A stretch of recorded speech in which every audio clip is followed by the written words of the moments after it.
अस्सलाम वालेकुम। सवाल पूछा गया था कि अगर आपको टेस्ट एच पाइलोरी का टेस्ट पॉजिटिव आ गया है, ठीक है। अब एच पाइलोरी के ऊपर कंप्लीट एक सीरीज़ मौजूद है, ये उसी की आज का क्वेश्चन के अंदर ही ऐड होगी, ठीक है। आपको कंप्लीट वीडियो देखने तो आपको मिल जाएंगी, तो आप चैनल पर जाकर देख सकते हैं। देखें, अगर आपको एच पाइलोरी का टेस्ट पॉजिटिव आ गया तो अब आपके साथ क्या होगा।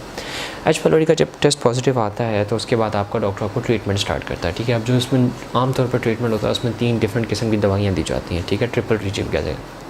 वो दवाई आपको 10 से 12 दिन या 15 दिन तक खानी पड़ती है, और आइडियली और होना ये चाहिए कि 10 से 15 दिन के बाद, ठीक है, आपका एक दोबारा टेस्ट हो और उस टेस्ट के अंदर देखा जाए कि जो दवाई हमने इतना अर्सा खाई है उससे वो जरासीम मरा भी है या नहीं, ठीक है। लेकिन ये होता नहीं है, मैंने देखा बहुत से लोग नहीं होते, और डॉक्टर्स नहीं करवाते क्योंकि मरीज़ को अगर उसको 2 बार टेस्ट कराया वो तीसरी बार आता नहीं है। जब आता नहीं है तो ऑब्वियसली उसके जो मसला बीच में था वो बीच में रह के उसका मसला मज़ीद बिगड़ जाता है, तो डॉक्टर भी कहता है यार ठीक है, मर ही गया होगा, सही है। लेकिन आइडियली जो अच्छे क्लिनिक्स हैं, अच्छे हॉस्पिटल्स हैं, उसमें ये होता है कि आपका जब ट्रीटमेंट पूरा होता है उसके बाद वो दोबारा टेस्ट करके देखते हैं कि एच पाइलोरी ख़त्म हुआ है या नहीं, ठीक है। अगर नहीं हुआ है तो फिर आपको वो सेकंड स्टेप पे लेके जाते हैं। एच पाइलोरी जो जरासीम है वो बहुत ढीठ किस्म का है, वो आमतौर पे ट्रिपल रिजीम से ख़त्म नहीं होता, ठीक है। लेकिन ये देखा कि 80% जो है लोगों में ख़त्म हो जाता है, उसके बाद नहीं होता। फिर उसके स्टेप्स हैं, ठीक है। ट्रिपल रिजीम, पेंटा रिजीम, डिफरेंट किस्म की रिजीम्स हैं। अब एक डॉक्टर ने आपको ट्रिपल रिजीम रेकमेंड की, आपने उसका टेस्ट नहीं करवाया, ठीक है, तो आप चले गए दूसरे डॉक्टर के पास, उसने फिर दोबारा आपको फर्स्ट स्टेप दे दिया, आपने फिर टेस्ट नहीं करवाया, तो हुआ क्या, आप कभी दूसरे स्टेप तक गए ही नहीं, ठीक है।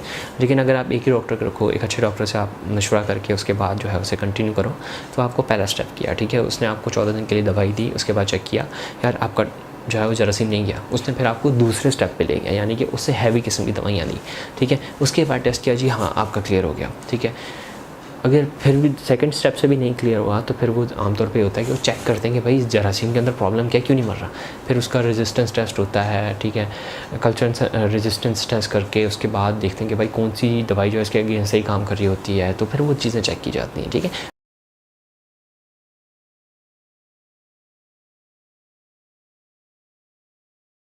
लेकिन अगर आपने ये स्टेप्स के दरमियान में सेकंड स्टेप, थर्ड स्टेप से जाने से पहले ही अपने डॉक्टर चेंज करना शुरू कर दी है, तो ये होता है कि आपका इलाज बीच में रह जाता है। और मैं तो कहता हूँ आपको तकरीबन इतने लोग आपको लोगों लाखों के हिसाब से मिलेंगे जो कहेंगे यार हमारा एच पाइलोरी ठीक नहीं हो रहा, हमने इतने डॉक्टरों के पास गए, हम इतने डॉक्टरों के पास गए।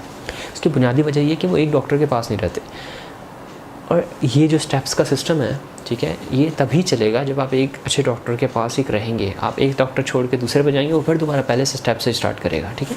तो ये तमाम चीज़ें जो हैं वो इंपॉर्टेंट होती हैं, ठीक है। और इसके बाद जब आपका सेकंड टेस्ट होता है, आप क्लियर हैं, देन दैट्स ऑल, ठीक है। उसके बाद अपनी लाइफ जो है आहिस्ता आहिस्ता कुछ टाइम के बाद नॉर्मल होना शुरू होती है। तो ये होता है बेसिकली जब आपका एक एच पाइलोरी का टेस्ट पॉजिटिव आ जाता है। सो आई थिंक मैंने पूरा बात समझा दी है। दैट्स ऑल, दिस मैर साइनिंग ऑफ। अल्लाह हाफिज़।